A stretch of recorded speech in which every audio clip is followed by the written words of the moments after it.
With a new US president having taken office, we thought it would be fitting to give another update on the latest news regarding Air Force One.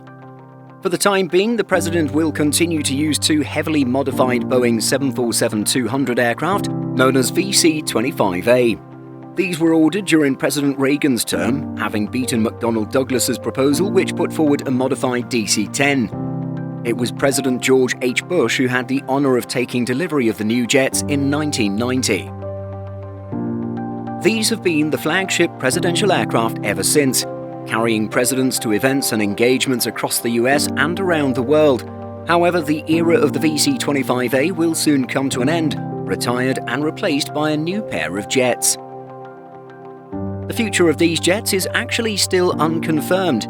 However, many of the previous presidential jets have ended up on display.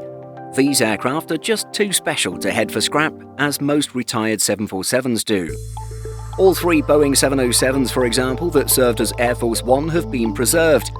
SAM 970 is on display at the Museum of Flight in Seattle. SAM 26000 is on display at the US Air Force Museum in Ohio, and SAM 27000 is displayed at the Ronald Reagan Presidential Library and Museum in California. The George and Barbara Bush Foundation has expressed interest in taking one 747 after retirement, potentially going on display at the Bush Presidential Library and Museum in Texas. It's much more of a challenge with a massive 747 than a 707, but surely something can happen. Plans for a replacement for the current VC-25A started over a decade ago. This is not surprising given the approximately 30-year life expectancy of the 747-200 airframe. According to government reporting, in 2009, the US Air Force had already determined the need to replace the aircraft. Updating the existing aircraft was considered unfeasible, and replacing them was the most cost-effective option. As part of an analysis of alternative study, the Air Force found that parts and maintenance would become increasingly expensive, time to repair would increase, and expensive improvements would be necessary to meet future air traffic control requirements. A new 747 was not chosen straight away. As early as 2007, the US Air Force had approached Airbus to evaluate the use of its wide bodies for both presidential aircraft and other military use as part of a VIP large aircraft recapitalization program. According to reporting by Flight Global, this included the A380, A340-600 and the A330-200. The Air Force issued a notice in 2009 for proposals for replacement aircraft. Airbus, however, did not respond to this, leaving Boeing the only contender. After considering the smaller 787, the larger 747-8 was selected as the best option. Airbus had actually withdrawn and declined to submit a proposal for the A380. According to reporting by Flight Global, this was due to the cost of shifting assembly to the US. This was not viable for just 3 aircraft and was not in line with Airbus's North American growth strategy. In reality, though, it probably wasn't ever a serious contender. It would have suffered the same limitations in airport accessibility that airlines have struggled with. Of course, this is in addition to the fact that US-built aircraft have always been used for presidential travel. The decision to replace the current aircraft with 2 Boeing 747-8s was announced in January 2015 under the Obama administration. Even before entering office, Trump began to voice his objection to the high costs, estimated at over $5 billion. In December 2016, he tweeted, "Boeing is building a brand new 747 Air Force One for future presidents, but costs are out of control, more than $4 billion. Cancel order." Donald J. Trump at Real Donald Trump, December 6, 2016.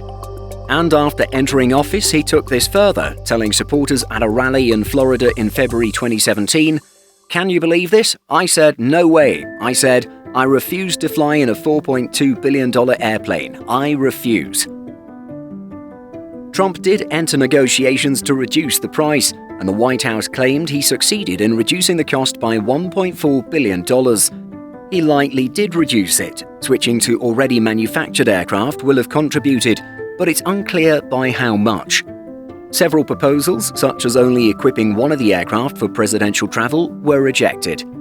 In any case, modifying and equipping such a specialized aircraft will always be expensive. In 2019, total costs were reported by the website Defense One to be around $5.3 billion, despite Trump's reductions.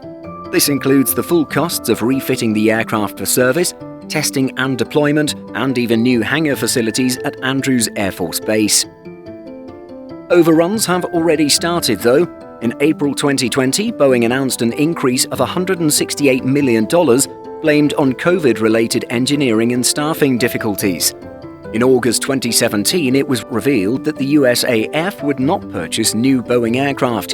Instead, it would acquire two 747-8i aircraft originally intended for defunct Russian airline Transaero. The amount paid for the aircraft was not revealed, but should be less than the almost $400 million new list price. Transaero had ordered the two aircraft in 2011, but faced bankruptcy in 2015.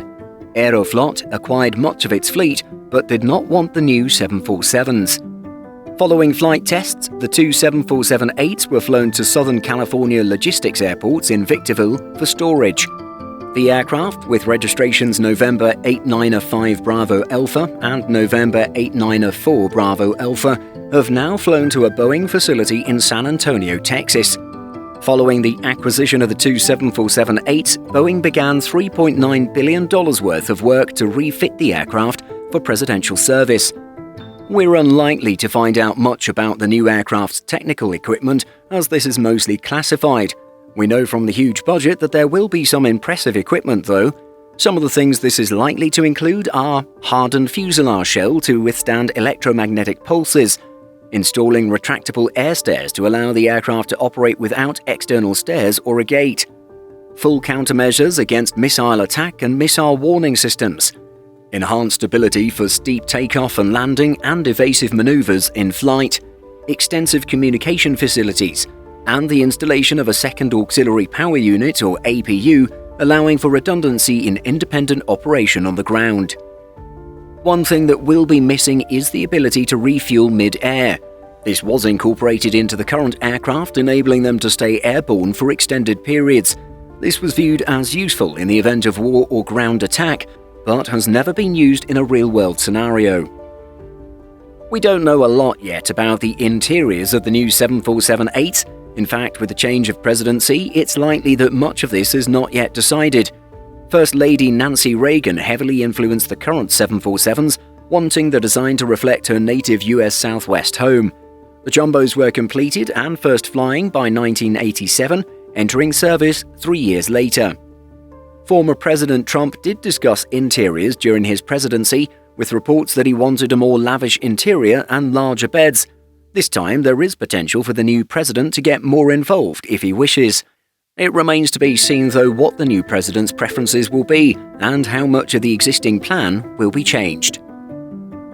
At a minimum, though, it will include the full range of facilities seen in the current 747s. This includes a full suite of rooms for the president in the aircraft's nose, office and meeting space for staff, and a large conference room. There will also be a full medical facility on board. The rear of the current aircraft has the most similar layout to a standard commercial aircraft, with a seating area for press. As it remains standard for a press contingent to travel with the president, it would seem likely this layout will continue.